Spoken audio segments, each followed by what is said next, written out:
Hej hej, Doel här. Jag håller på att redigera den sista delen av 5 år med solpaneler.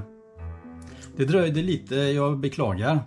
Men det har hänt rätt mycket för oss med sjukdomar och vi håller på att skola in Loke på någon boende. Men även runt om i världen. De senaste 6 månaderna fick jag chansen att arbeta för Gridit. Det är en startup som erbjuder lösningar för att hjälpa till att stabilisera elnätet. Och som är med i frekvenshållningsreserv. Apropå backend-lösningar så har jag startat ett bolag för att erbjuda lite webblösningar. Jag återkommer om det lite senare. Regeringen avslog nyligen 13 och 14 planerade vindkraftsparker till havs. Dessa vindkraftsparker skulle ha producerat lika mycket el som vi förbrukar idag på ett år i Sverige. Regeringen skyller på försvaret och menar att det skulle störa våra radar för mycket. Lite konstigt ändå tycker jag, eftersom våra grannländer har lyckats med det och kunde hitta en lösning för att få både vindkraftsparker och bra övervakning. Men vad vet jag? Och så har vi valet i USA och att Trump återigen valts till president. Det är helt otroligt detta. Och det verkar som det är mycket tack vare Elon Musk. Jag vet inte vad jag ska tycka om detta alltså. Men det gäller klimatförändringar så är detta en katastrof i alla fall. USA kommer att dra sig ur Parisavtalet igen. Trump drog sig ur Parisavtalet 2020. Men det var en av första saker som president Biden återställde. Och han skrev på med en gång så fort han blev vald som president. Och nu är det dags igen. Trump kommer att ta bort alla åtgärder som har med minskning av koldioxidutsläpp att göra. Han kommer att implementera sin drill baby drill. We're gonna make a lot of money. Detta kommer att orsaka en ökning av USAs utsläpp med 4 miljarder ton CO2 fram till 2030. Det är lika mycket som vi har lyckats minska med hjälp av grön omställning världen över de senaste 5 åren. USA väger tungt i balansen och i förhandlingar. Flera andra länder kommer antagligen att passa på och dra sig ur Parisavtalet. Det innebär att vi inte har en chans att stanna under 1,5 grad.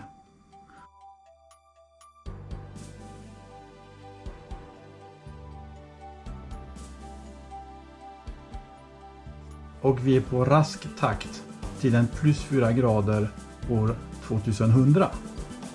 I Sverige har vi passerat 1,6 grader höjning redan nu i sommar. Och man ser hur klimatkatastrofer runt om i världen börjar närma sig våra breddgrader. Så ja, det ser inte så just nu kan man säga.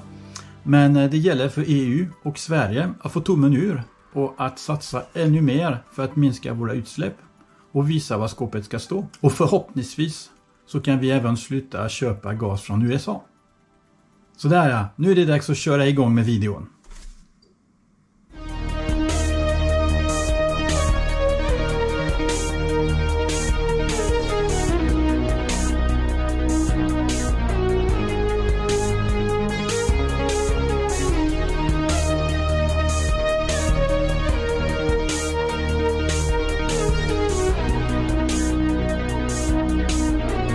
Hur mycket el har vi producerat och förbrukat under det 5:e året med solpaneler?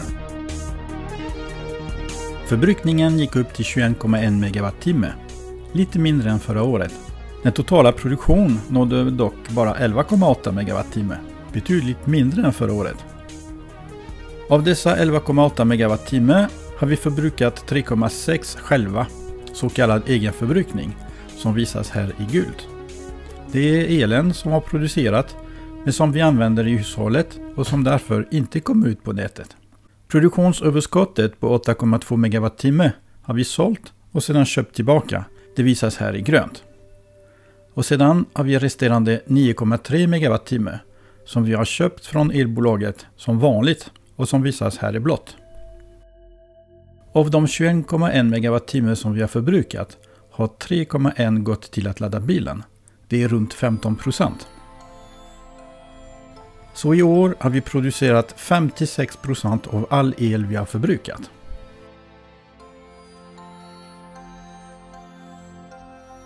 Elpriserna har nu gått tillbaka till mer rimliga nivåer även om vi inte riktigt är tillbaka till de priserna som vi hade innan kriget i Ukraina. Elpriserna fluktuerar fortfarande rätt mycket på en dag. Här ser vi priserna för juni månad i zon 3.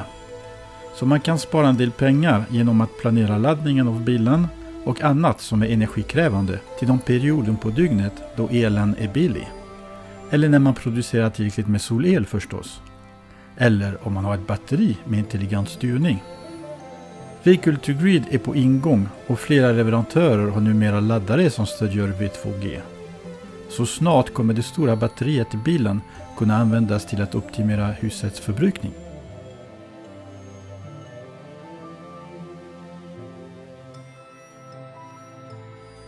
Och så här blir det per månad för köpt el. Elpriser var som högst i juni och juli, november och december.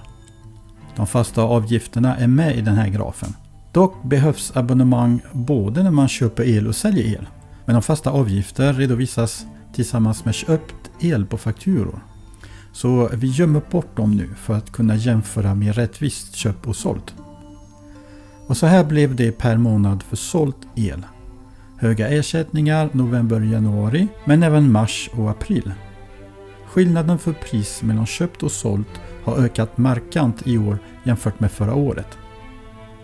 Som ni ser så får man ungefär hälften så mycket per kilowattimme när man säljer el än när man köper.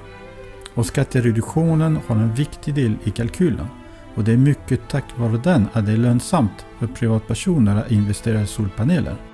Förslaget att ta bort 60-öringen kommer att påverka återbetalningstiden enormt. Låt oss kolla hur det såg ut de sista 5 åren. Här är vi priset för köpt el, inklusive fasta avgifter.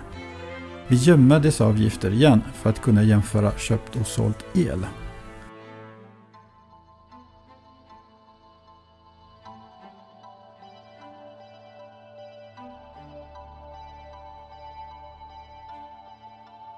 Och här är vi bägge två på samma vyn. Som ni ser har ersättningen för sålt el minskat från 1,58 till 0,47. En minskning med 70%.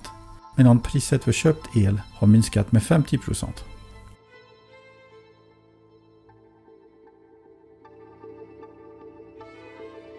Och så har vi frågan om när det är värt att sälja och köpa tillbaka istället för att maxa egen förbrukning. Det är inte helt lätt att svara på egentligen eftersom det finns cirkulära beroende. Om man köper och säljer mer så blir det högre överföringsavgifter och effektavgifter. Det varierar även mycket månad för månad. Men vi kan kolla på hur det ser ut för min del. Vi går plus på skatten när vi säljer och köper el. Vi fick 15 öre per kilowattimme år 1, 2 och 3. 13 öre förra året och är vi nu nere vid 9 öre. Vi förlorar förstås på överföringsavgift och effektavgift. Så för att tjäna pengar för att sälja och sedan köpa tillbaka så behöver prisskillnaden mellan köpt och sälj vara minst det värde som anges med den här blåa linjen. År 1 och 2 var priserna under ett dag rätt konstanta så det var lite svårt att nå 16 öre skillnad.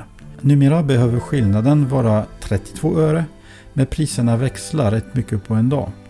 Så under dessa tillfällen är det bara att sälja så mycket som möjligt och köpa tillbaka när elen är billig.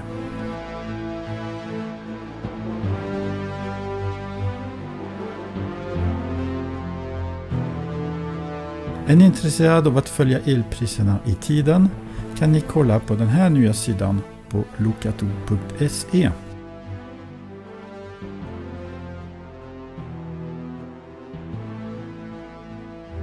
Hur blev det då med avkastning och tiden det tar för oss att få tillbaka investeringen med solpaneler? Jo, nu ligger vi runt 12 år innan vi har fått tillbaka all investering. Nu kollar vi bara på pengavärde. Vi gör förstås stor nytta när vi producerar själva runt 60% av all el vi förbrukar. Och känslan att köra på eget producerat el, det är värt en hel del.